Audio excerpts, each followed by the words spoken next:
In advancing to the finals, New York would meet the San Antonio Spurs, a team that had faced their own share of pressure that had been building for the past decade. In 1989, a heralded college superstar named David Robinson joined the Spurs. Hailed as the savior of the franchise, Robinson would make an instant and dramatic impact. Johnson's got it. Into the lane. Over to Robinson. Oh, my! Two-handed sledgehammer jam for David Robinson. Robinson, along with fellow rookie Sean Elliott, led the Spurs to 35 more victories than the year before and the Western Conference semifinals. Whenever you have a guy like David Robinson and the impact that he has on the game, automatically you're going to think, hey, in the next couple of years we're going to win a championship. But in the seasons to come, the Spurs would have trouble living up to those lofty expectations.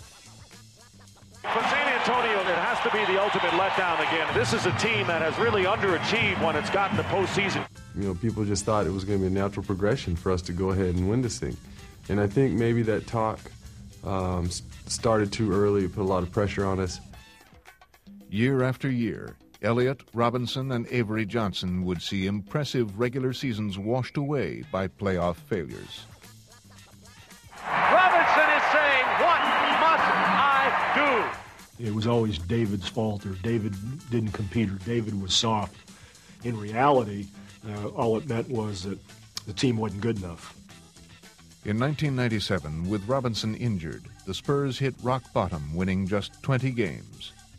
But a decade after drafting David, the team chose another 7-foot superstar named Tim Duncan.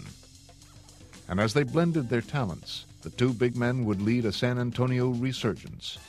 In 1999, the team rolled to the league's best regular season record. Johnson, Robinson, gives it up to Ellie for the win! But their return to the NBA's elite would also bring renewed pressure on the Spurs as they tried to erase their history of playoff disappointment.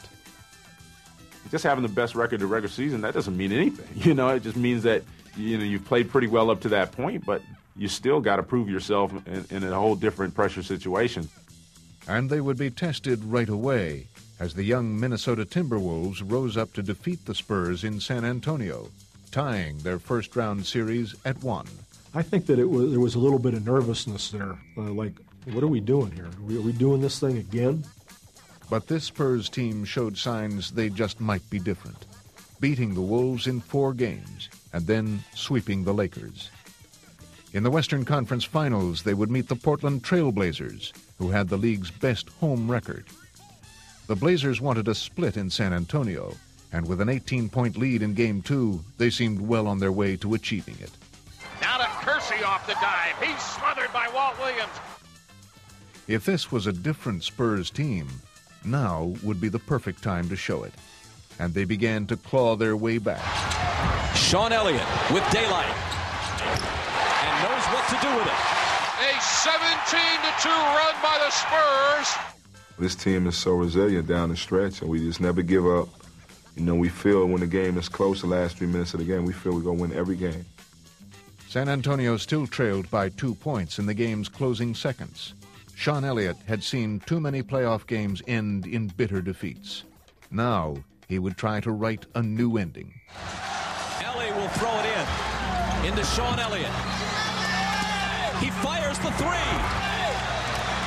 Oh, San Antonio takes the lead. San Antonio's only lead is the final score.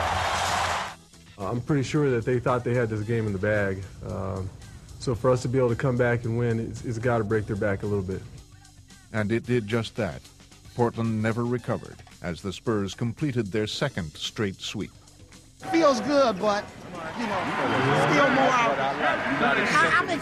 I'm excited, but we got to reach our goal. The Spurs' final test would come against Allen Houston and the New York Knicks in the NBA Finals. San Antonio battled their way to a commanding 3-1 lead. But even as they came to the brink of their first NBA championship, they were intent on maintaining their resolve. We ain't did nothing yet. So let's come with the same intensity. Let's go. Let's go. 1, 2, 3. Defense. And for the veteran David Robinson, the quest that had begun a decade earlier was now nearly complete. I just remember all the trials, and I remember it all as real, challenging but positive. I mean, for me, it really taught me how to reach down and get a little something else out of myself. But the last step to the title would prove to be one of the toughest, against an inspired Knick team intent on pushing the series to a 6th game. As I look across the floor at the Spurs, there's concern on those faces.